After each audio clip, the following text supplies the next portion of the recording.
Hello and good evening, Chicago. Welcome on in to another episode of Chi-Town Weekly here on IE Sports Radio, your direct feed for all that is sports. I am your host, Adam Karnick. It is going to be a jam-packed show tonight. We are going to start off with a Bears preview for the weekend. Going to have some help doing that. The lovely Gina G from IE Sports Radio, Reppin Da NorCal Sports, is here to talk about the Bears with us in the first segment. And then from there, we will move on. Of course, we have got to talk about the Blackhawks story. Huge fallout from that. We've had people losing their jobs. John Doe has come forward earlier tonight and identified himself. Lots to break down there from that. It's a serious topic, but we will get into it. And then some fun stuff over at the United Center. The Bulls are off to one of their best starts in a long time and have a big game tomorrow night with the Knicks. We'll talk about that. Plus, Illinois football had a shocker over the weekend. All that plus more, whatever we can cram in. Chi-Town Weekly, buckle on up. Let's have some fun.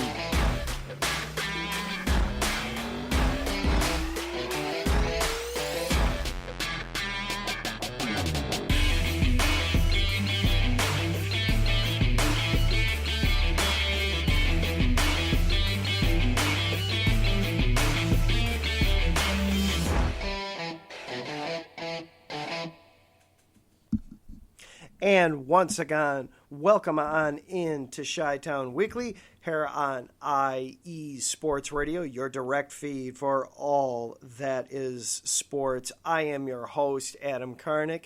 Glad to be with you guys here tonight.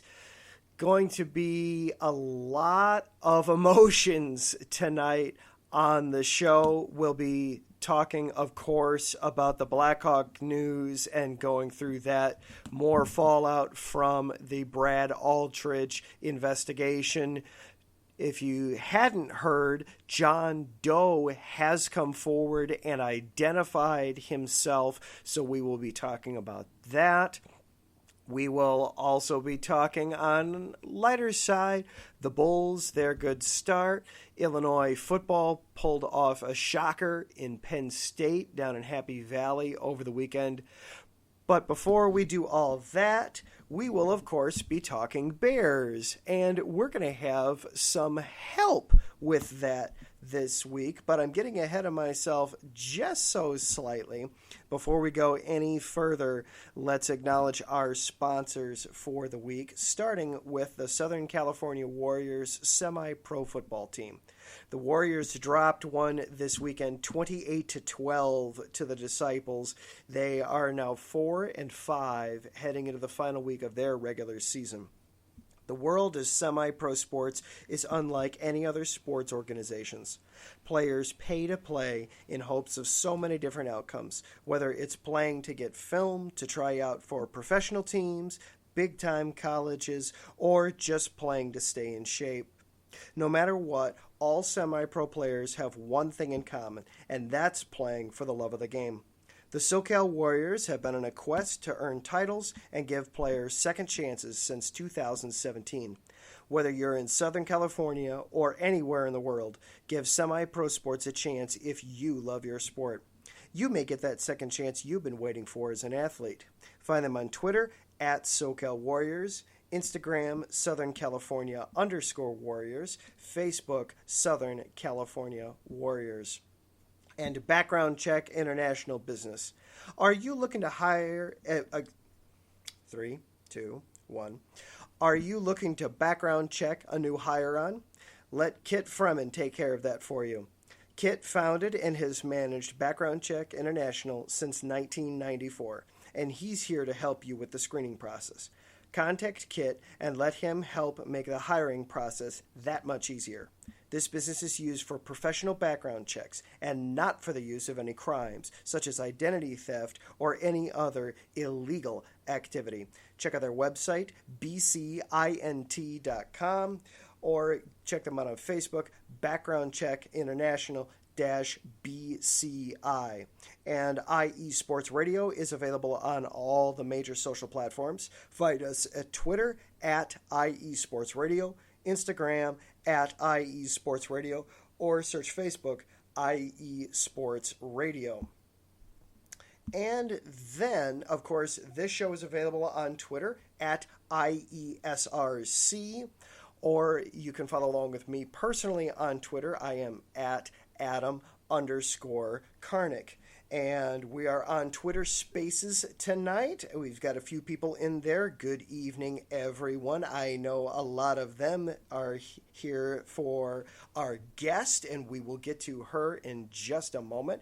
If you are listening live on Spreaker, hop on into the chat, and you can interact with us there as well. All kinds of fun ways to get involved. All right. I have teased it long enough. We have got a guest with us tonight. She is going to be helping us break down the Bears-Niners game this weekend, and I'm trying out something new here tonight. Let's see how this goes. Hello?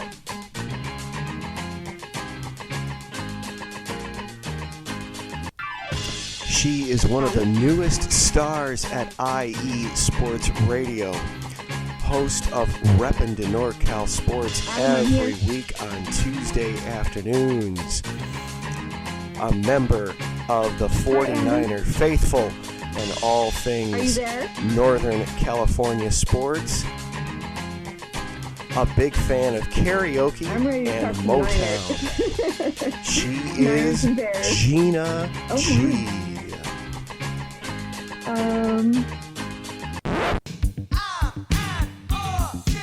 Are you there?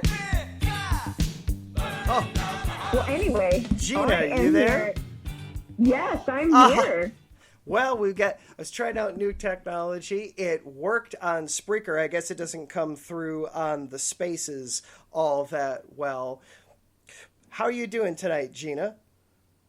I'm doing great. How are you? Doing well, hanging in there. It's been an up and down day for non-football sports reasons. Why is that? Yeah, I'll be getting into it more later. The Blackhawks keep making things very interesting and hard to root for them, but we'll get into that later. So yeah. But let's start with something a little more fun, or well, it's the Bears and Niners week this week. How much fun can this really be?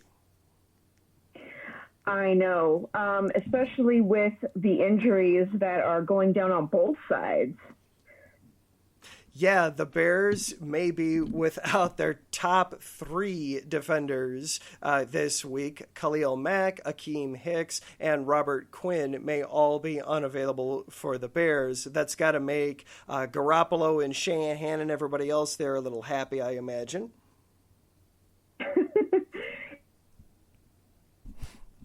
And then how about for the Niners? How are things looking there in San Francisco?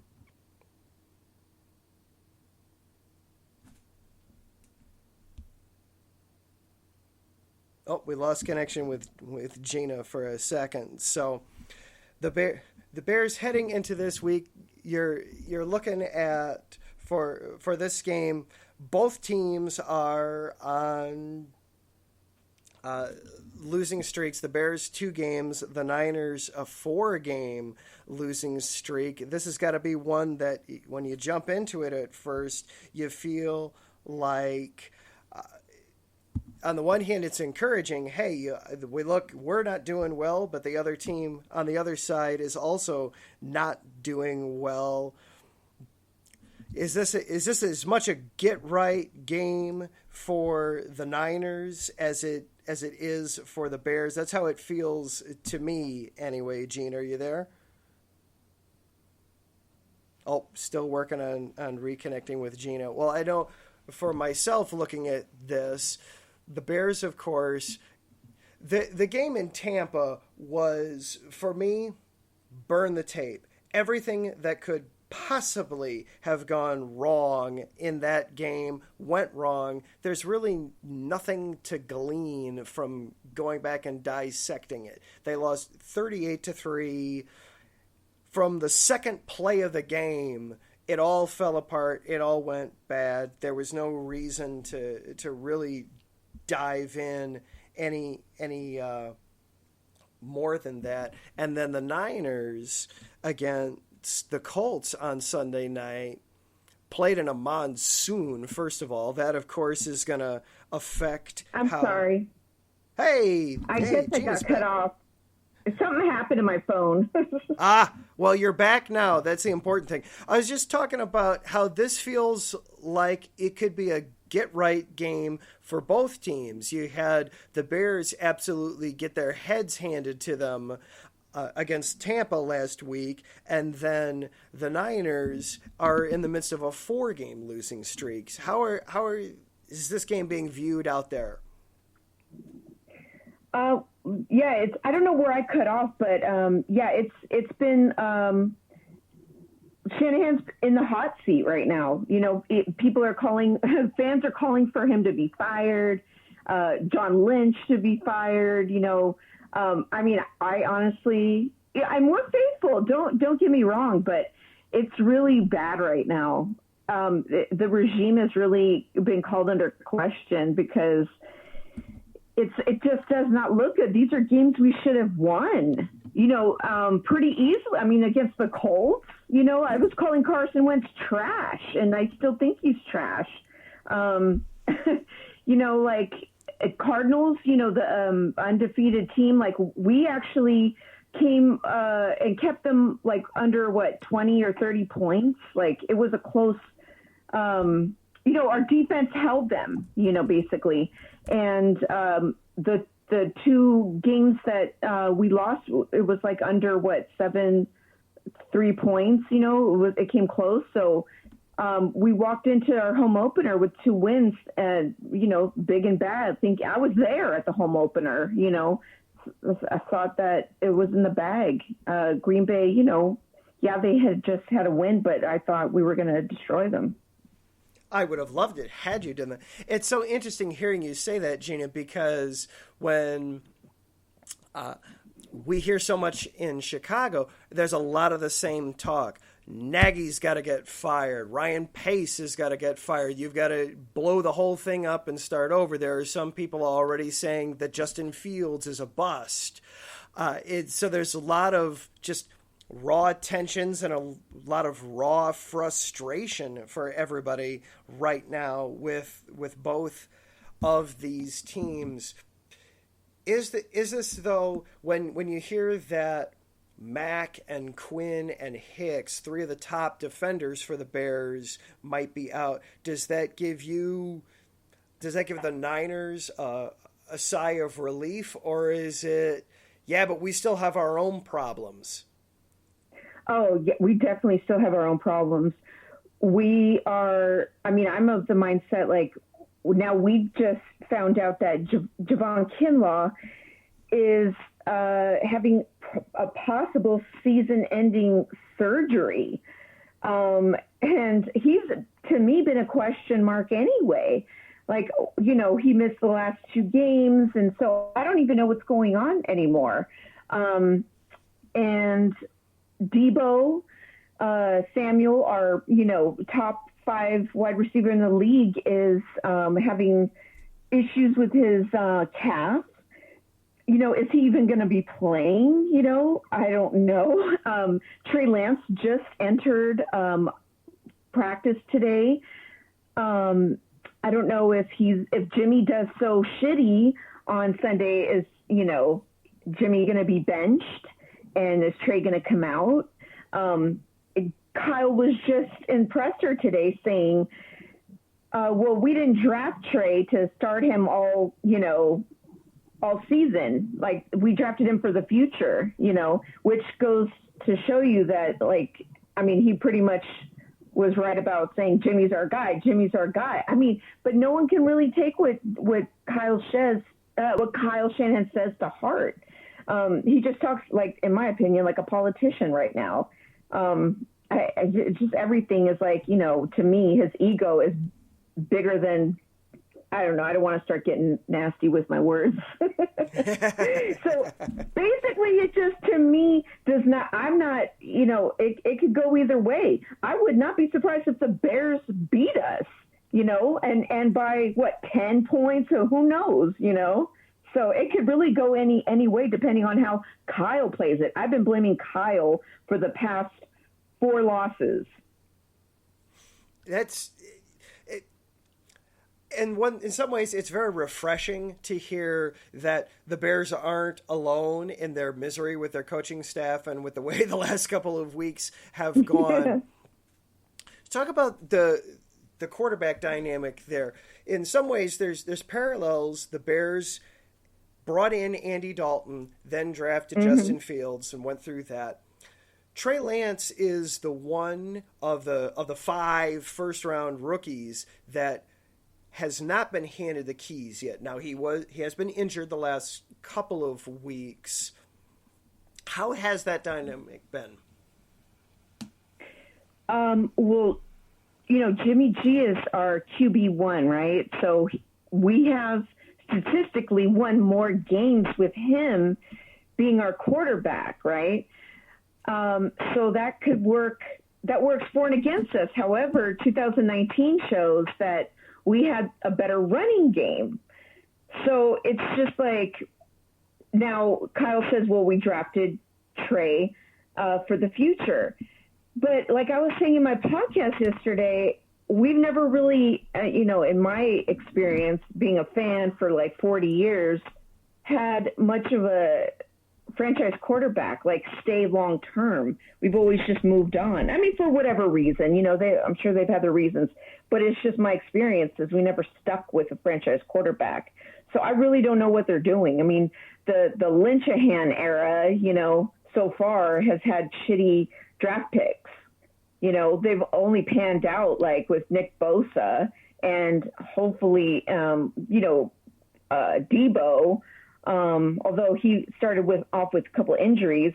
This whole quarterback controversy thing is getting on, Shanahan's nerves, but rightfully so.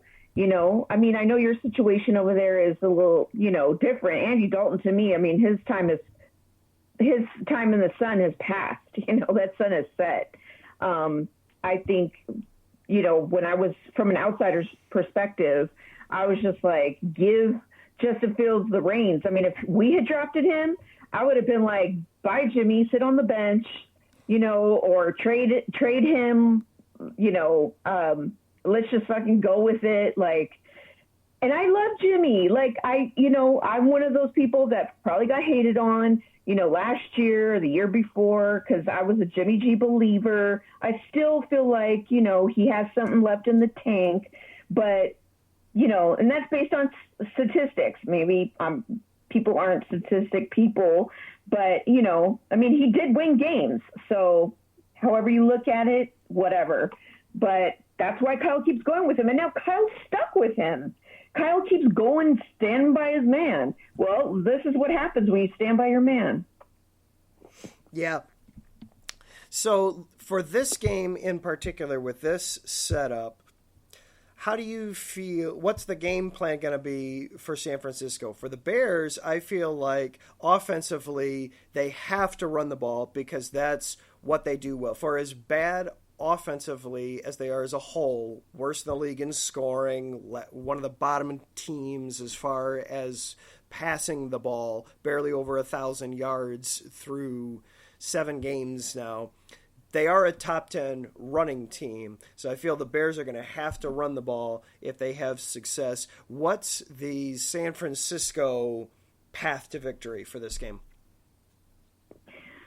We definitely have to run the ball. there's no ifs, ands, buts about it.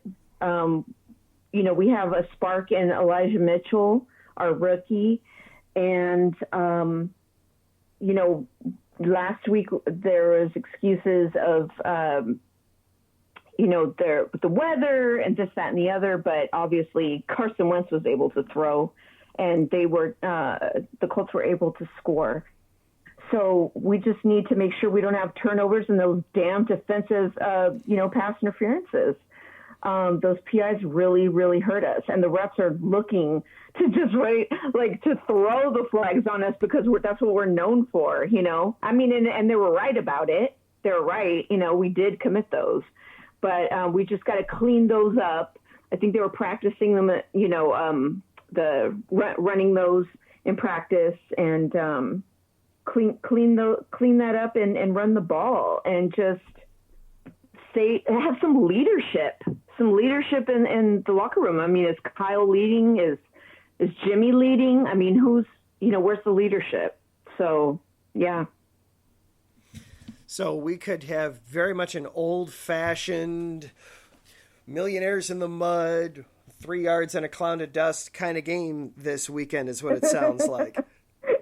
Yeah, and Kyle better call some good plays. I don't know what he's been doing this season, but it hasn't been right. I mean, look, I'm no football guru. I'm just a fan who sits on a bed or a couch or a chair and watches football. But I've been watching for 40 years, so I just know I love my Niners. That's all I know. I love my Niners, diehard fan, so yeah, I just want to see them win. That's all I want. And I want to see them bust some Bears ass, let's just do it, for God's sakes. I mean, four straight losses just does not feel good. It feels like, 2020 or 2017, or whatever.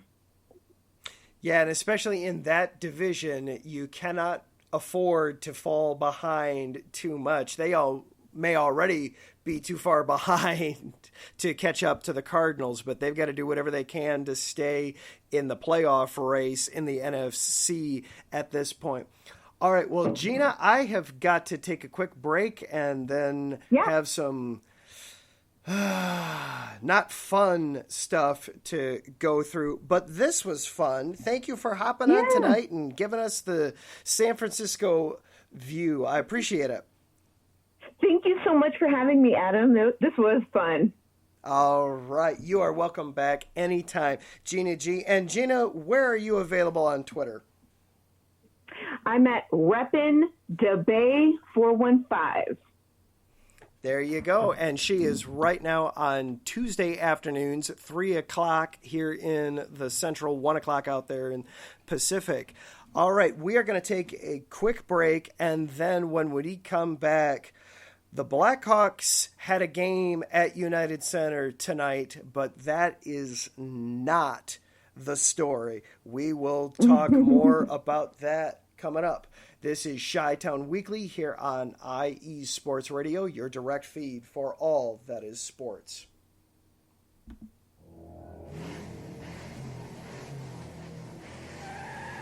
Motorsports takes many forms, and there's one show on IE Sports Radio that's ready to cover it all.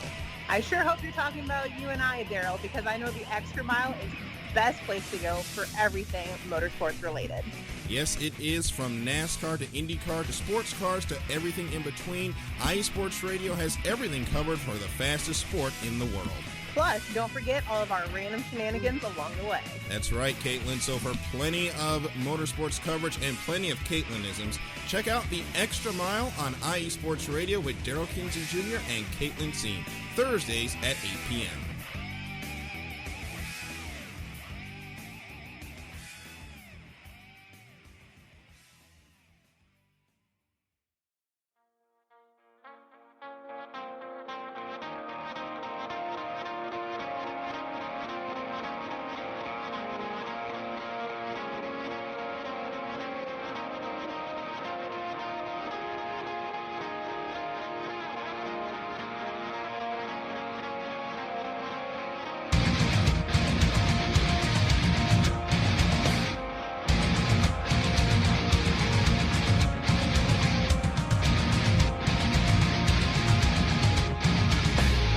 Hey sports fans, do you like wine?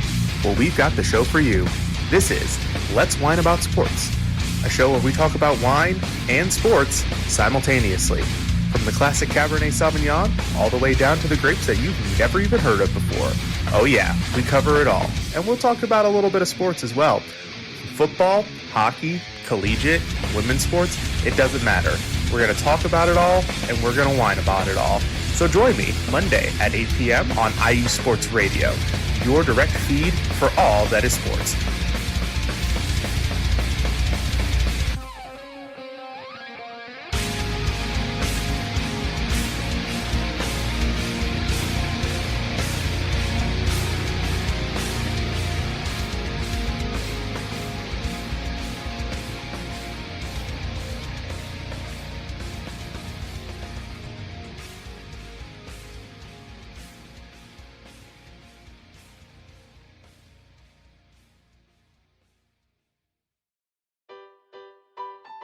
Hi everybody, it's Calvin here from USRN, here to give you an important message. Since 2017, we have done our absolute best to provide you with nothing but the highest quality of sports calls in the greatest of quantity possible. Thanks to you, our station has grown more than we ever thought. That's why, with your help, we would like to grow even further.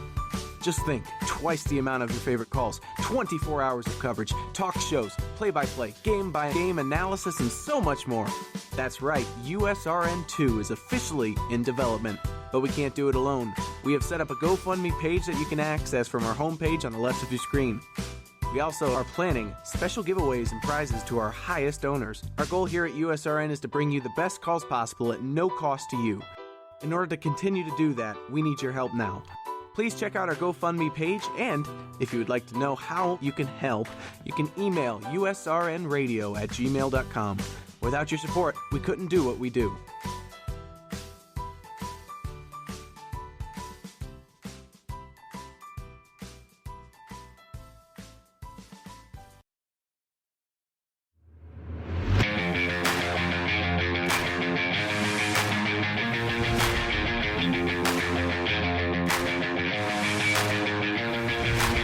What's happening, sports fans? Are you a fan of Southern California sports? Are you looking for a show hotter than a hot summer day in California? Then look no further than the SoCal Supreme Sports Show, where I talk about all things Southern California sports. That's right, all sports teams from Southern California. From the hard-hitting tackles of the NFL, to the killer crossovers and big three-pointers of the NBA and WNBA, to the grand slams of the MLB, to the bone-chilling goals of the NHL, and to the booming kicks of the MLS. The SoCal Supreme Sports Show has it all for you. Oh, and let us not forget about the college sports as well. So join me, Taryn Rodriguez, every week here on IE Sports Radio, your direct feed for all that is sports.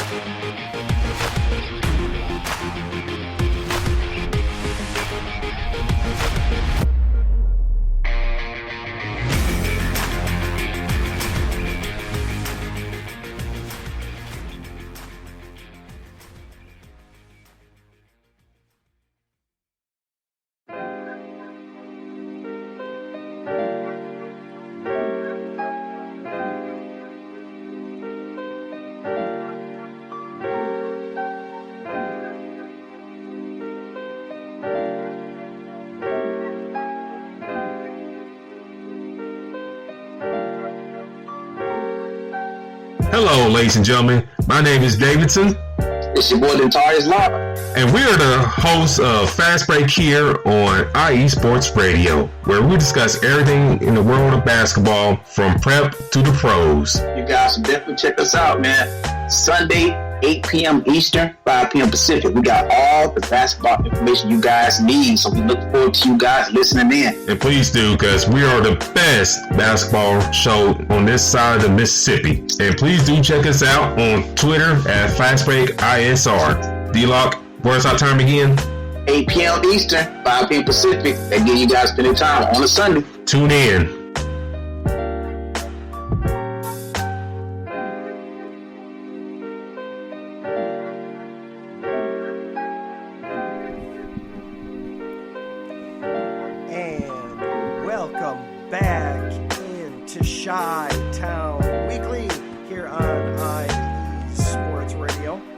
wanted to say thank you again to Gina for hopping in on that first segment. That was fun.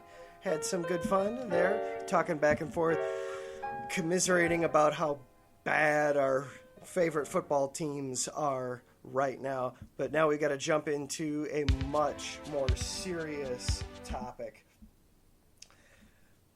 The Blackhawks did have a game tonight. They lost 3-2 in overtime. They did have a lead. They actually led 2-0. It was the first time all season that they took the lead in a game. It only took them 7 games to do it, but ultimately lost in overtime 3-2 to Toronto. But that is not the story about the Blackhawks. Of course, the big news was yesterday the results of the independent investigation looking into the Brad Aldridge situation. And to recap it just very briefly, there was a former player who he actually revealed himself tonight, who he identified himself, came forward back in May and sued the team because there was a video coach, Brad Aldridge, who allegedly sexually assaulted this player. And the team, not only did they not do anything about it, they actively tried to cover it up because they were in the midst of a playoff run. That coach then resigned, left the team after the 2010 season, but he then moved on, and while being a volunteer coach of a high school over in Michigan, allegedly assaulted one of his players, a young boy. Just a horrible, evil, disgusting story. And the report came out yesterday that the results of the independent investigation. And if there's any small kudos to the Blackhawks organization here, apparently they did not impede or try to influence the results of the investigation in any way, shape, form, or fashion. They allowed for it for the truth to come out, and the truth is ugly. The entire it's a 107-page report that has been made public, has been published on the firm's website. They have put it online and out there. I have begun to go through it. I have not read the whole thing yet. The big stuff, it goes into very graphic detail in what went on, but we'll just go, there's damning information just in the first couple of pages, because there was a meeting. The alleged assault occurred early May. It was May 8, May 9, May 10, somewhere in there in 2010. There was a meeting where top brass in the Blackhawks met to kind of discuss this situation. That meeting didn't happen until May 23rd. That's already multiple weeks after the assault. That right there is troublesome, icky, problematic. But then you listen to the people and the positions they had that were in this meeting. And to set context here, this is occurring on May 23rd, 2010. The Blackhawks had earlier in the day clinched the Western Conference Championship. They then have a meeting. 5 members of senior management, then President John McDonough, the general manager, Stan Bowman, one of his top lieutenants, Al McIsaac, assistant coach and team counselor Jim Gary is in this meeting, executive vice president Jay Blanc, and assistant general manager Kevin Chevladeov, and head coach Joel Quinville. So they have this meeting, and effectively what they decide after this meeting is that the most important thing right now is trying to win the cup.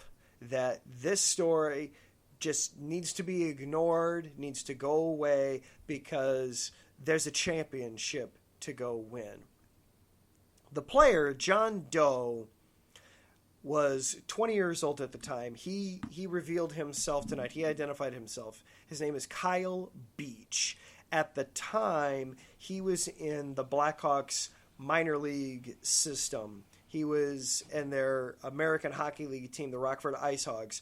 He had been called up, though, with a program they were referred to as the Black Aces. Effectively, these were, if you put it in football terms, these were practice squad guys. If the worst should happen and one of the regular guys would go down to an injury or a suspension, or enough guys would become unavailable, then the Black Ace players were there to be security blankets, that at least they'd be able to field a full team.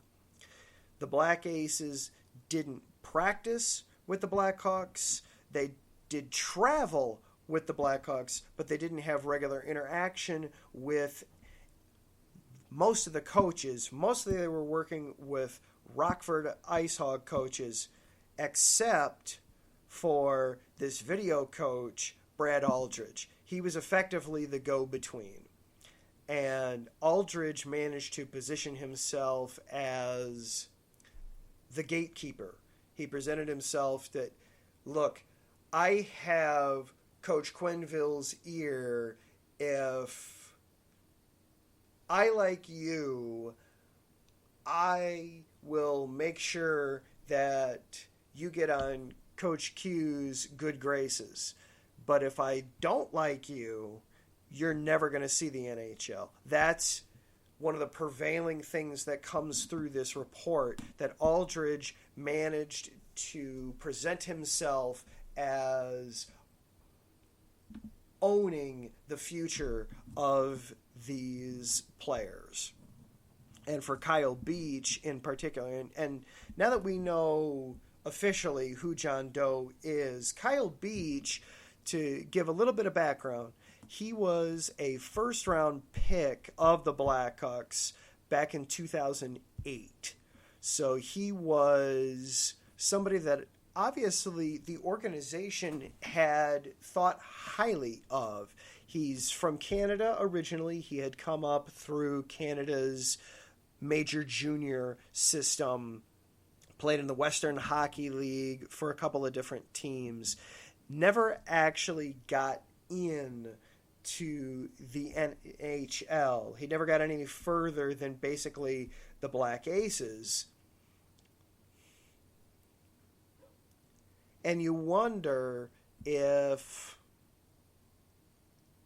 Aldridge may have had a hand in that, because the team didn't fire him. They didn't go to the police. John McDonough told everybody in the meeting, I will take care of this, I will handle this, and then effectively did nothing. He just swept it under the rug, waited until the playoffs were over, and then they decided, hey, let's do something, which was effectively, at that point, he went to HR 3 weeks after the fact and said, oh, by the way, just so you're in the loop on this, we had a meeting 3 weeks ago about an incident that happened 5 or 6 weeks ago. And this coach may have done something inappropriately with one of our prospects. And human resources for the Blackhawks then approached Aldrich and said, you have two options. You can resign or we'll open an investigation. He chose to resign and basically went scot-free. Listening to Kyle Beach, and I read some of his comments on TSN in Canada tonight, Aldrich was there with the team after the event. He had interactions with Beach. Beach felt like he was less than a person at times. He just felt scared to go to the rink when Aldrich was there. Go figure. He went to Coach Gary, who was also, remind me, the team counselor. And Gary, now this is from Kyle Beach's perspective, but Kyle Beach felt that Gary confirmed that Kyle did something wrong by being in Coach Aldrich's apartment with him and allowing himself to be in that situation. It's just ugly and nasty. And it's just, the more and more we learn about this, the more disgusting it gets.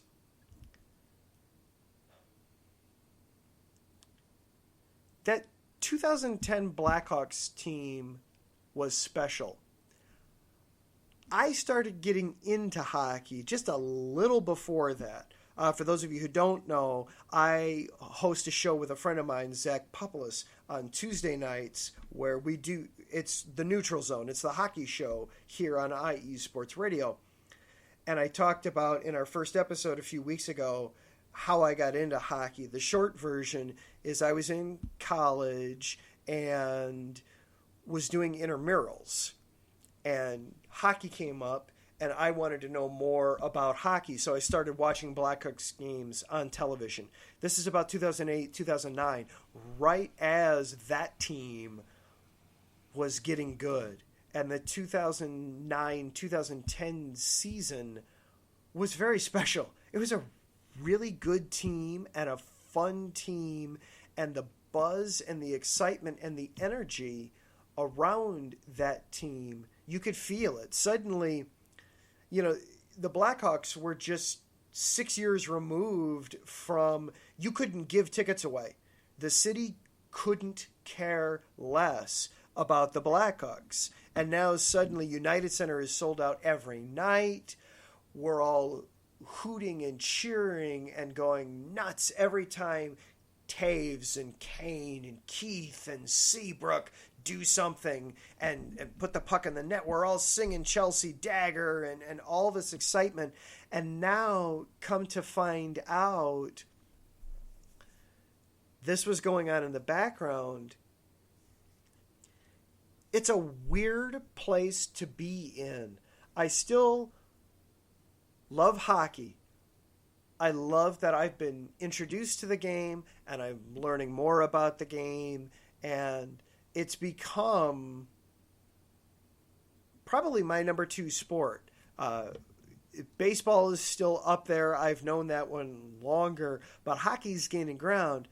And now you have this ugly, because you listen to Kyle Beach, he says players knew about this. Coach Quenneville, he's still down in Florida. You got to figure that he's going to be losing his job. He's got a meeting with NHL Commissioner Bettman tomorrow afternoon. You figure there's a very good chance that at the very least he'll be suspended. The assistant general manager for the Blackhawks at the time, I'm going to mispronounce his last name. I apologize. I need to get it right. Shevladayev, he's now the general manager for the Winnipeg Jets. He's got a meeting with Bettman. You figure there's a very good chance that at a minimum he gets suspended, probably should lose his job. There are players still, Taves and Kane. They were there during all this. Taves was the captain.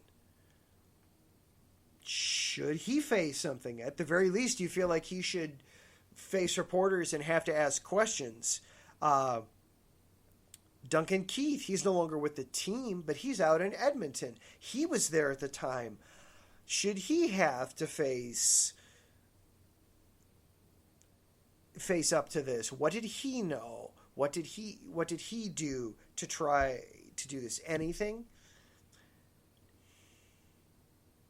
It's also very easy for us to sit here in our chairs and in our microphones and how dare no one do something? Why didn't somebody just do something? We're all faced with tough decisions in our lives. I hope, and I'm including myself very much in this, I hope that when we're faced with a tough decision, a tough moral decision, whether it's with our friends or with our coworkers or however it falls in life, that when faced with a decision like this, we remember how we sat here in our chairs in front of our microphones and said, why didn't anybody do this?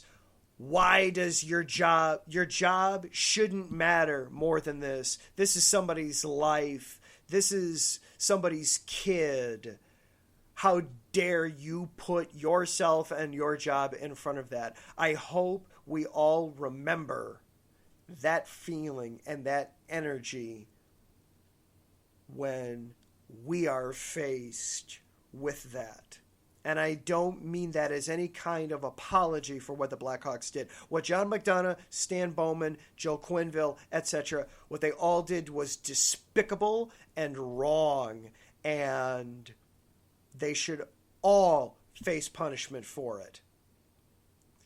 But we need to remind ourselves that when we are in that spot, if nobody else is stepping up to do it, we need to step up to do it.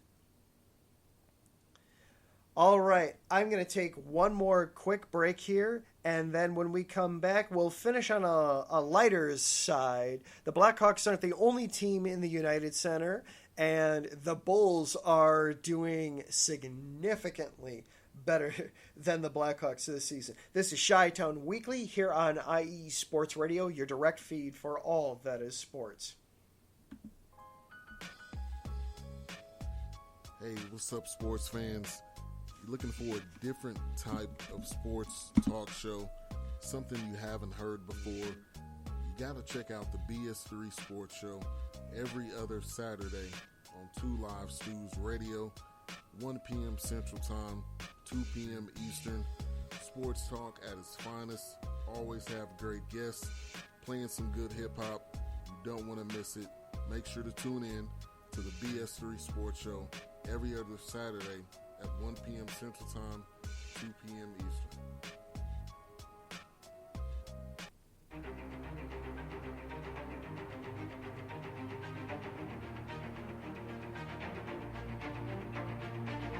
Hey USRN fans, do you have a product or company you're trying to promote? Look no further. USRN is teaming up with small local businesses trying to establish themselves via online promotion. Let us know if you're interested. Email us at usrnradio@gmail.com to learn more.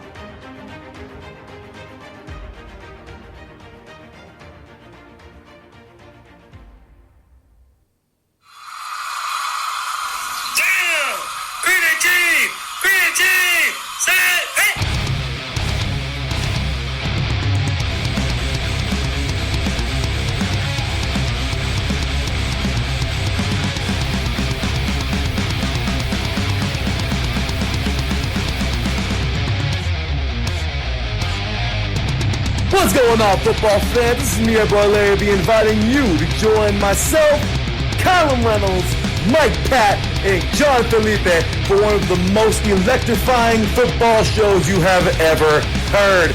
3 and Out, right here at IE Sports Radio.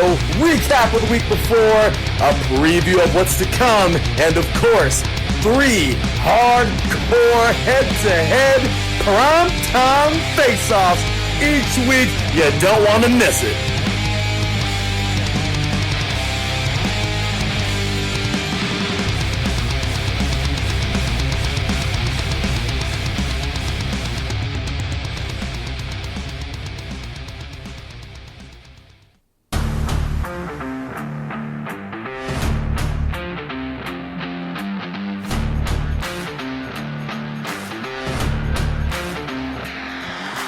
What's good, fight fans? It's your boy, Marcus Los Great, here to give you what you want, here to give you what you need. Yeah, man. Yeah. I'm coming to you live, straight from your mama's basement with a crispy, awesome white tea. They are coming to you live every Tuesday at 10 p.m. Eastern Standard Time. Powered by IE Sports Radio, your direct feed for all that is sports.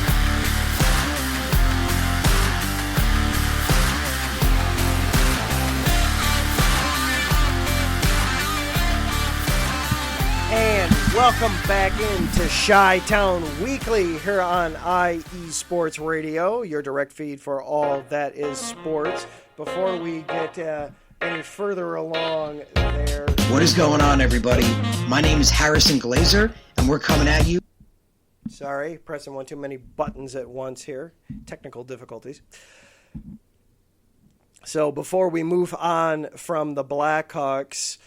buddy of mine, Matt Garner, who's actually in the Twitter space tonight, as we were at break, he made me aware of some comments that Jonathan Toews made tonight in regards to the Blackhawks situation.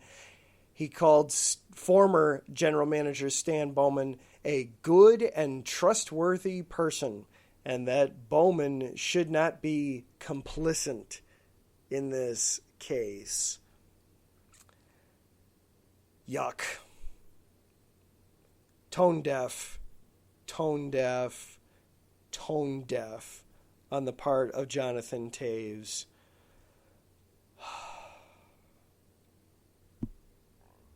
That's sad. Ugh.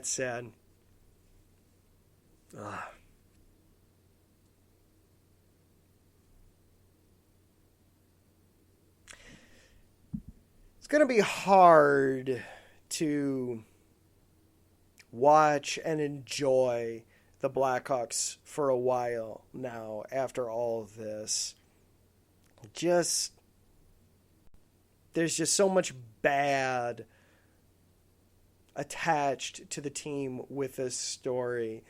It's going to take a while. It's going to take a lot of hard work and a lot of effort to kind of purge this and get this resolved, because that's bad. That's bad on Jonathan Toews' part.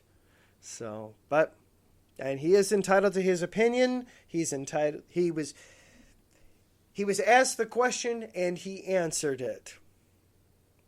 I wish he had answered it better, but he did answer the question.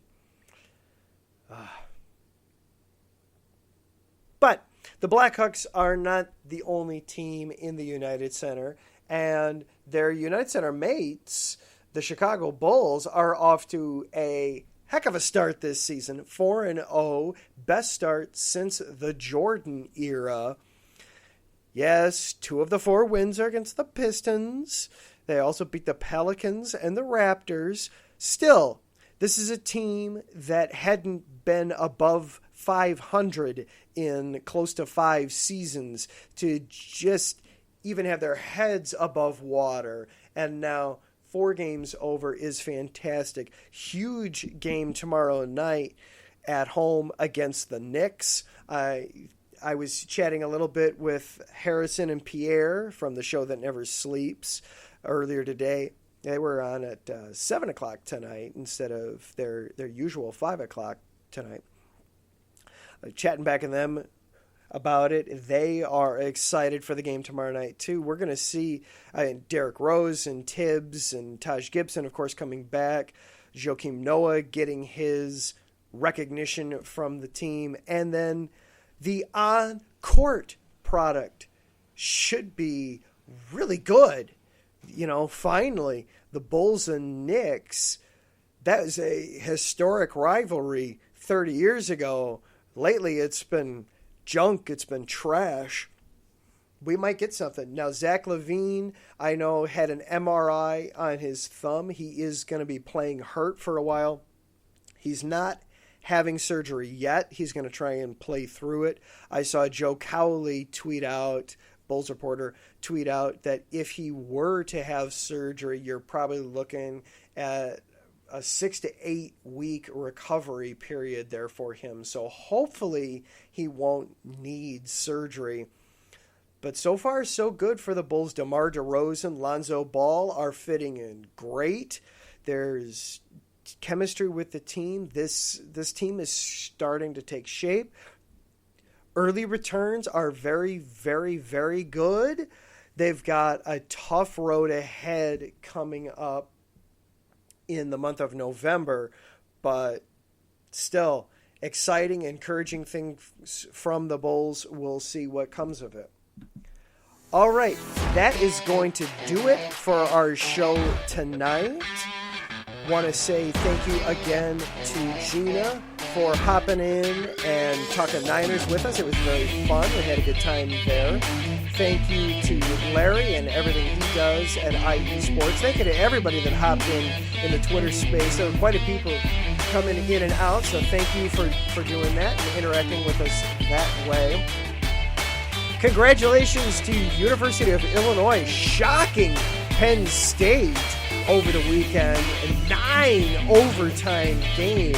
I was planning on talking more about that tonight, but then Blackhawks happened. So we'll get into more college football next week, I promise. Coming up next here on IE Sports, Marcus Los Great and Gloves Off. So be sure to stick around and listen to him. Thank you, everybody, for listening, whether you were listening live or you were listening later on as a podcast. I really appreciate it. Keep coming back every week. I really appreciate that. It makes it fun to do. Everybody stay safe. Be good. Hopefully the Bears give us something good to talk about next week. These next couple of weeks could be really, for as bad as the Tampa Bay game was, they're one win away from being 500 again, and the Niners are beatable. The Steelers are beatable. They could be above 500 heading into the bye week. All right, all that, and and I'll wake up tomorrow with $1 million. Okay, until next week, everybody stay safe, stay well, stay healthy. Bear down.